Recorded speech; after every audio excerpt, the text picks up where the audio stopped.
Hello my dear student, welcome back to my YouTube channel Subhash study centre.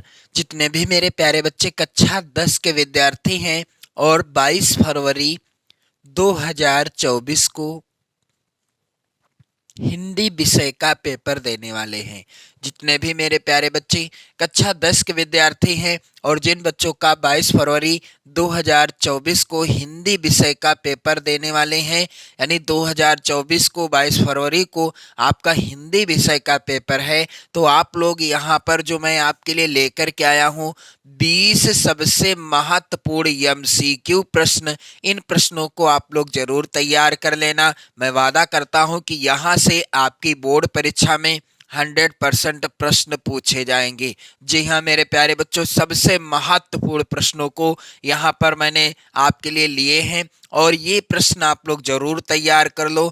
इन प्रश्नों को आप अपनी नोट्स पर भी लिख लो। साथ ही साथ इन प्रश्नों के अतिरिक्त मैं आपको इन्हीं प्रश्नों से संबंधित अन्य जो वेरी इंपॉर्टेंट प्रश्न होंगे उनको भी बताता चलूँगा, ताकि आपकी बोर्ड परीक्षा की तैयारी बिल्कुल अच्छे से हो जाए। तो चलिए मेरे प्यारे बच्चों, यहाँ पर पहला प्रश्न है, एकांकी सम्राट कहा जाता है।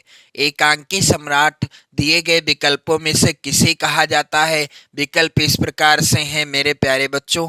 पहला विकल्प है मोहन राकेश को, दूसरा विकल्प है सेठ गोविंद दास को, तीसरा विकल्प है हरिकृष्ण प्रेमी को, चौथा विकल्प है राम कुमार वर्मा को।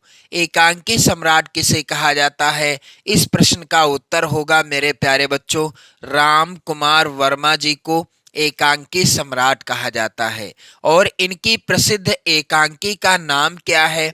दीपदान। राम कुमार वर्मा जी की प्रसिद्ध एकांकी का नाम क्या है मेरे प्यारे बच्चों? दीपदान है।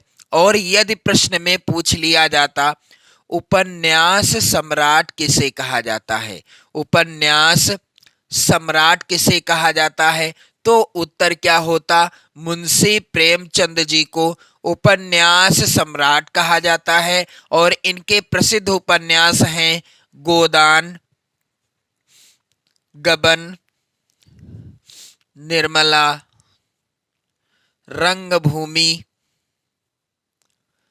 कर्मभूमि आदि। रंगभूमि, कर्मभूमि आदि। एकांकी सम्राट डॉक्टर राम कुमार वर्मा जी को कहा जाता है। इनकी प्रसिद्ध एकांकी दीपदान है। उपन्यास सम्राट मुंशी प्रेमचंद जी को कहा जाता है। इनके प्रसिद्ध उपन्यास हैं गोदान, गबन, निर्मला, रंगभूमि, कर्मभूमि और सेवा सदन भी। आप लोग ध्यान दीजिएगा, सेवा सदन, यह भी मुंशी प्रेमचंद जी का उपन्यास है। अगला प्रश्न मेरे प्यारे बच्चों, और इसी तरह से आप देख रहे हैं प्रत्येक प्रश्न से मैंने आपको कई प्रश्न तैयार करवा दिए हैं, इसलिए आप लोग वीडियो बिल्कुल भी स्किप नहीं करेंगे, वीडियो के अंत तक बने रहेंगे, अन्यथा आपसे बहुत ही आवश्यक जानकारी, बहुत ही आवश्यक प्रश्न छूट जाएगा। तो मेरे प्यारे बच्चों, यहाँ पर अगला प्रश्न है, हिंदी का प्रथम उपन्यास कौन सा है? दिए गए विकल्पों में से हिंदी का प्रथम उपन्यास कौन सा है? क्या गोदान है, परीक्षा गुरु, अलग अलग बैतरणी या इनमें से कोई नहीं? तो हिंदी का प्रथम उपन्यास कौन सा है? इस प्रश्न का उत्तर होगा मेरे प्यारे बच्चों परीक्षा गुरु हिंदी का प्रथम उपन्यास है। और इसके लेखक कौन है मेरे प्यारे बच्चों? हिंदी का जो प्रथम उपन्यास है परीक्षा गुरु।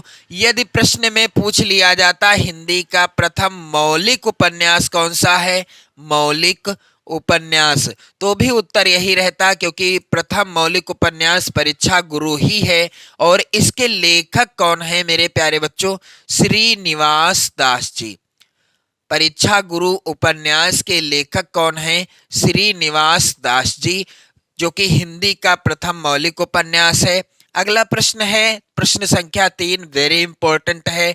उसने कहा था किस विधा की रचना है? उसने कहा था क्या कहानी विधा पर आधारित रचना है, उपन्यास विधा पर आधारित है, यात्रा वृत्त विधा पर आधारित है या आलोचना विधा पर आधारित रचना है? तो उसने कहा था किस विधा पर आधारित रचना है।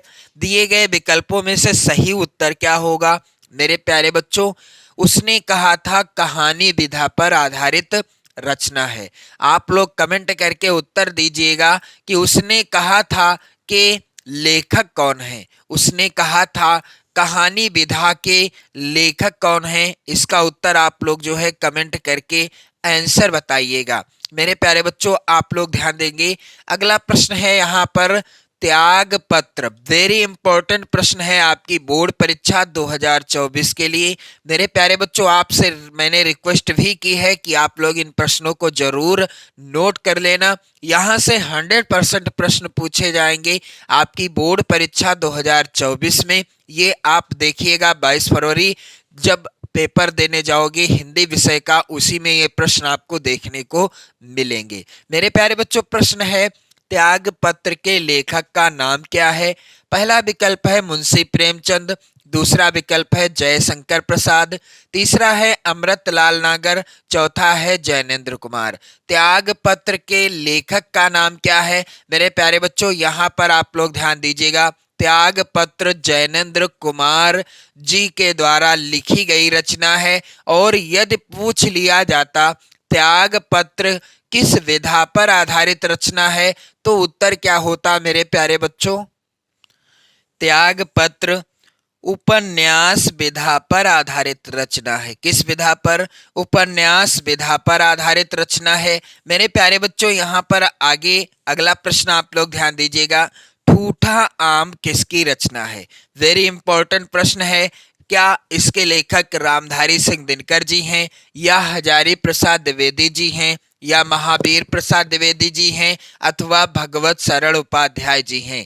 ठूठा आम किसकी रचना है? इस प्रश्न का उत्तर होगा मेरे प्यारे बच्चों भगवत सरल उपाध्याय जी। यदि प्रश्न में पूछ लिया जाए ठूठा आम किस विधा पर आधारित रचना है, यानी इसकी विधा क्या है, तो उत्तर क्या होगा। ठूठा आम जो है, जो कि भगवत सरल उपाध्याय जी के द्वारा लिखी गई रचना है, यह निबंध विधा पर आधारित रचना है। किस विधा पर? हिंदी गद्य की निबंध विधा पर आधारित रचना है। कौन सी? ठूठा आम। अगला प्रश्न है मेरे प्यारे बच्चों, नई कविता का प्रवर्तक किसे माना जाता है। विकल्प इस प्रकार से हैं। पहला विकल्प है रामधारी सिंह दिनकर जी को, दूसरा विकल्प है डॉक्टर राम स्वरूप चतुर्वेदी को, तीसरा है धर्मवीर भारती को, और चौथा है अज्ञेय जी को। तो नई कविता का प्रवर्तक माना जाता है सच्चिदानंद हीरानंद वात्स्यायन अज्ञेय जी को। इन्होंने तार सप्तक का संपादन किया था। किसका? यदि प्रश्न में पूछा जाए तार सप्तक के संपादक कौन थे, तो यहाँ पर उत्तर होगा अज्ञेय जी। और इन्होंने तार सप्तक का संपादन कब किया था, ये भी प्रश्न आता है आपकी बोर्ड परीक्षाओं में, तो ये भी उत्तर होगा इस प्रश्न का 1943 में। यानी ये प्रश्न बोर्ड परीक्षाओं में पूछा जाता है। तार सप्तक के संपादक कौन थे?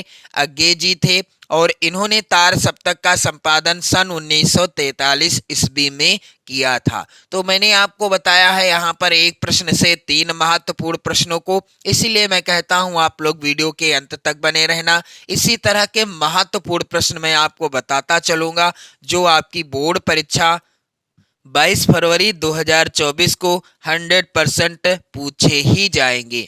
मेरे प्यारे बच्चों, अगला प्रश्न है यहाँ पर प्रश्न संख्या 7। निज भाषा उन्नति अहें सब उन्नति को मूल, उक्ति के लेखक कौन है। विकल्प पहला है यशपाल, दूसरा है बालकृष्ण भट्ट, तीसरा विकल्प है हरिओद, चौथा विकल्प है भारतेंदु हरिश्चंद्र। तो भारतेंदु हरिश्चंद्र जी के ही द्वारा यह उक्ति लिखी गई है, निज भाषा उन्नति अहें सब उन्नति को मूल। मेरे प्यारे बच्चों, प्रश्न संख्या 8 है। कौन सी रचना कविवर पंत की नहीं है। दिए गए विकल्पों में से आपको बताना है कौन सी रचना कविवर सुमित्रा नंदन पंत की नहीं है। सुनहरे सैवाल, चिदंबरा, युगवाणी या लोकायतन। तो इस प्रश्न का उत्तर क्या होगा? कौन सी रचना कविवर सुमित्रा नंदन पंत जी की नहीं है। तो यहाँ पर आप लोग ध्यान दीजिएगा, इस प्रश्न का उत्तर हो जाएगा यहाँ पर सुनहरे सैवाल। यह सुमित्रा नंदन पंत जी की रचना नहीं है। अगला प्रश्न है यहाँ पर प्रश्न संख्या 9। कला और बूढ़ा चांद के रचनाकार कौन हैं? पहला विकल्प है गिरिजा कुमार माथुर, दूसरा है हरिवंश राय बच्चन, तीसरा है सुमित्रा नंदन पंत, चौथा है जयशंकर प्रसाद।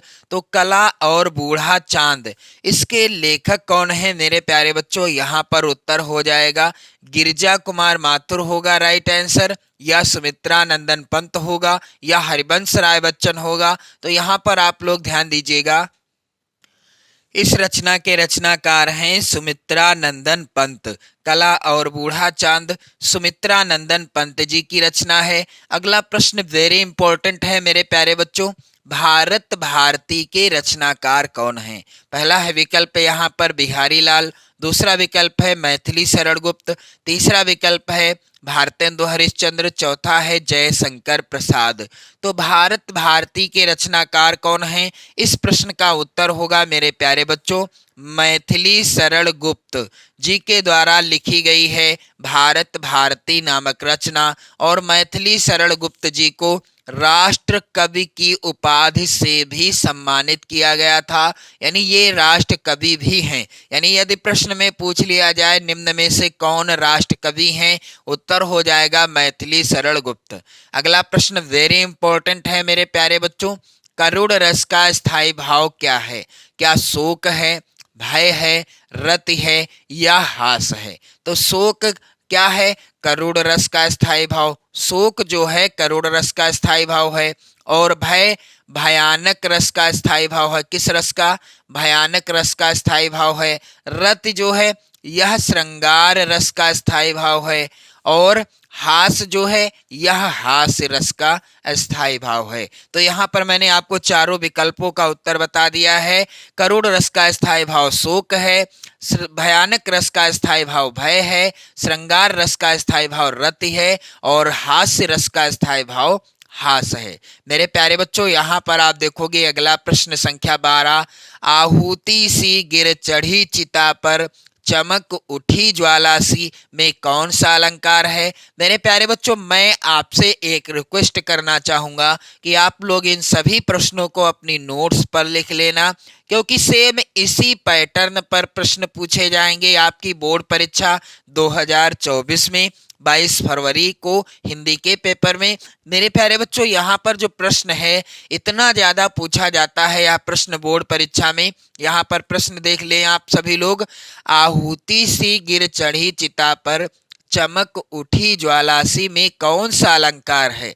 क्या अनुप्रास अलंकार है, श्लेष अलंकार है, उत्प्रेक्षा अलंकार है, या उपमा अलंकार है? तो जहां पर एक वस्तु की, एक व्यक्ति की किसी दूसरी वस्तु या व्यक्ति के साथ समान गुणधर्म के आधार पर उपमा की जाती है या तुलना की जाती है या समानता बताई जाती है, वहां पर होता है उपमा अलंकार। और उपमा का अर्थ ही होता है तुलना करना। मेरे प्यारे बच्चों उपमा का अर्थ क्या होता है?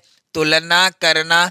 और यहाँ पर तुलना की गई है प्रस्तुत उदाहरण में मेरे प्यारे बच्चों, आहुति सी गिर चढ़ी चिता पर चमक उठी ज्वाला सी। किसके समान चमक उठी? ज्वाला के समान चमक उठी। तो यहाँ पर तुलना की जा रही है, इसलिए है यहाँ पर उपमा अलंकार, यानी समानता बताई जा रही है। प्रश्न संख्या 13 है मेरे प्यारे बच्चों, सोरठा के दूसरे और चौथे चरण में कितनी मात्राएं होती हैं? पहला विकल्प है 11-11, दूसरा है 16-16, तीसरा विकल्प है 13-13, और चौथा विकल्प है 24-24। तो मेरे प्यारे बच्चों यहाँ पर आप लोग ध्यान देंगे, सोरठा के पहले और तीसरे चरण में, सोरठा के दूसरे और चौथे चरण में। तो यहाँ पर प्रश्न पूछा गया है सोरठा के दूसरे और चौथे चरण में कितनी मात्राएं होती हैं? इस प्रश्न का उत्तर हो जाएगा सोरठा के दूसरे और चौथे चरण में 13-13 मात्राएं होती हैं। कितनी? 13-13 मात्राएं होती हैं। मेरे प्यारे बच्चों यहाँ पर सोरठा के पहले और तीसरे चरण में, सोरठा के पहले और तीसरे चरण में कितनी कितनी मात्राएं होती हैं? 11-11 मात्राएं होती हैं। आप लोग ध्यान देंगे दोनों ही प्रश्नों को मैंने कवर कर दिया है। सोरठा के दूसरे और चौथे चरण में 13-13 मात्राएं होती हैं। सोरठा के पहले और तीसरे चरण में 11-11 मात्राएं होती हैं। तो यहाँ पर उत्तर क्या होगा? सोठा के दूसरे और चौथे चरण में 13-13 मात्राएं होती हैं। प्रश्न अगला है, अधिकार शब्द में कौन सा उपसर्ग लगा है? मेरे प्यारे बच्चों, पहला विकल्प है आ, दूसरा विकल्प है अधि और तीसरा विकल्प है अधिक, चौथा है कार। तो अधिकार शब्द में, कार शब्द में यदि हम अधि लगा देते हैं, क्या अधि जोड़ देते हैं उपसर्ग, तो क्या बनेगा? अधिकार बनेगा। आप लोग ध्यान देंगे, कार शब्द में यदि हम अधि उपसर्ग जोड़ देते हैं तो क्या बन जाएगा? नया शब्द अधिकार बन जाएगा। तो यहाँ पर कौन सा उपसर्ग लगा है? अधि उपसर्ग लगा है। अगला प्रश्न संख्या 15 है मेरे प्यारे बच्चों, सप्तऋषि में कौन सा समास है? पहला है विकल्प द्विगु समास, दूसरा कर्मधारय, तीसरा बहुव्रीहि, चौथा है द्वंद्व। तो सप्तऋषि में कौन सा समास है? मैंने आपको बताया था, जिस समास का पहला पद क्या होता है? संख्यावाची। आप लोग ध्यान दोगे, जिस समास का पहला पद संख्यावाची यानी गिनती बताने वाला, स्पष्ट रूप से मैं बता दूं आपको, गिनती बताने वाला होता है, और दूसरा पद किसी समूह या समाहार, समूह या समाहार का बोध कराता है, ज्ञान कराता है, वहां पर होता है कौन सा समास? द्विगु समास होता है। मेरे प्यारे बच्चों, यहां पर आप लोग ध्यान देंगे, क्या सप्तऋषि में पहला पद है सप्त, पहला पद है सप्त, सप्त का होता है 7, सप्त का अर्थ क्या है? 7 होता है। ऋषि, यहाँ पर ऋषि है दूसरा पद, ऋषि है दूसरा पद, और यह जो है करा रहा है बोध किसी समूह या समाहार का। सप्त यानी 7, ऋषि यानी ऋषियों का समूह या समाहार, इसलिए यहाँ पर है कौन सा समास? द्विगु समास। क्योंकि मेरे प्यारे बच्चों, पहला पद संख्यावाची है, दूसरा पद किसी समूह या समाहार का ज्ञान करा रहा है, इसलिए है यहाँ पर सप्तऋषि में कौन सा समास? द्विगु समास। मेरे प्यारे बच्चों, यहाँ पर अगला प्रश्न है, आप लोग ध्यान देंगे, प्रश्न में लिखा है ज्येष्ठ, जबकि यहाँ पर मिसप्रिंट हो गया है। मेरे प्यारे बच्चों, आप लोग ध्यान दीजिएगा, यहाँ पर होगा जेठ। क्या होगा? जेठ होगा। इस तरह से जेठ का तत्सम क्या होगा? पहला विकल्प है ज्येष्ठ, दूसरा है ज्येष्ठ, तीसरा है जेठ मास, चौथा है कनिष्ठ। तो जेठ शब्द का तत्सम क्या होगा मेरे प्यारे बच्चों? यहाँ पर उत्तर हो जाएगा ज्येष्ठ हो जाएगा। अगला प्रश्न है, तद स्त्रीलिंग शब्द का षष्ठी विभक्ति एक वचन का रूप क्या होगा? इसका उत्तर होगा तद शब्द स्त्रीलिंग जो कि है, इसका शब्द का षष्ठी विभक्ति एक वचन का रूप होगा तत् से। अगला प्रश्न है मेरे प्यारे बच्चों, मोहन गीत गाता है, रचना की दृष्टि से किस प्रकार का वाक्य है? क्या संयुक्त वाक्य है, मिश्रित वाक्य है, सरल वाक्य है, या फिर इनमें से कोई नहीं? तो मोहन गीत गाता है रचना की दृष्टि से किस प्रकार का वाक्य है? मेरे प्यारे बच्चों, यहाँ पर इस प्रश्न का उत्तर होगा मोहन गीत गाता है संयुक्त वाक्य तो है नहीं, यह सरल वाक्य है। कैसा वाक्य है? सरल वाक्य है। मेरे प्यारे बच्चों, यहाँ पर आप लोग ध्यान दीजिएगा, अगला प्रश्न है जो कि इस प्रकार से है। प्रश्न में पूछा गया है मुझसे, यहाँ पर आप लोग ध्यान देंगे, ये होगा मुझसे, मुझसे चला नहीं जाता। इस वाक्य में किस प्रकार का वाच्य है? क्या भावे प्रवेग है, या कर्तरी प्रयोग है, या कर्मण प्रयोग है, या इनमें से कोई नहीं? तो मुझसे चला नहीं जाता, इस वाक्य में किस प्रकार का वाच्य है? उत्तर हो जाएगा भावे प्रयोग। अगला प्रश्न संख्या 20 है मेरे प्यारे बच्चों, शिक्षक कक्षा में छात्रा से पढ़वाता है, इस वाक्य में कौन सी क्रिया है? तो पहला है विकल्प संयुक्त क्रिया, दूसरा है यौगिक क्रिया, तीसरा विकल्प है प्रेरणार्थक क्रिया, चौथा विकल्प है नाम धातु। तो मेरे प्यारे बच्चों, इस प्रश्न का उत्तर क्या होगा? शिक्षक कक्षा में छात्रा से पढ़वाता है, इस वाक्य में कौन सी क्रिया है? इसका उत्तर हो जाएगा प्रेरणार्थक क्रिया। कौन सी प्रेरणार्थक क्रिया है? तो मेरे प्यारे बच्चों यहाँ पर सेम इसी पैटर्न पर 20 प्रश्न आपकी बोर्ड परीक्षा में पूछे जाएंगे। आप लोगों से मैंने कहा है कि आप लोग सभी प्रश्नों को नोट कर लो, क्योंकि मेरे प्यारे बच्चों बात यह है कि मैं उन्हीं प्रश्नों को कराऊंगा, महत्वपूर्ण प्रश्नों की सीरीज लेकर के आऊंगा आप सभी के लिए, जो 22 फरवरी को आने वाले हैं। बाकी यानी यहाँ से प्रश्न आपकी बोर्ड परीक्षा में जरूर पूछे जाएंगे। बाकी इधर उधर के प्रश्नों को कराने से अब कोई मतलब नहीं है, क्योंकि समय अब बोर्ड परीक्षा का नजदीक आता जा रहा है, समय कम है और आपको कई विषयों की भी तैयारी करनी है। तो मेरे प्यारे बच्चों आप लोग इन सभी प्रश्नों को जरूर नोट कर लीजिएगा। मैं मिलता हूं आपको अगले किसी महत्वपूर्ण टॉपिक के साथ, महत्वपूर्ण प्रश्नों के साथ। तब तक के लिए मेरे प्यारे बच्चों आप लोग पढ़ते रहो, मस्त रहो, हमेशा स्वस्थ रहो। जय हिंद।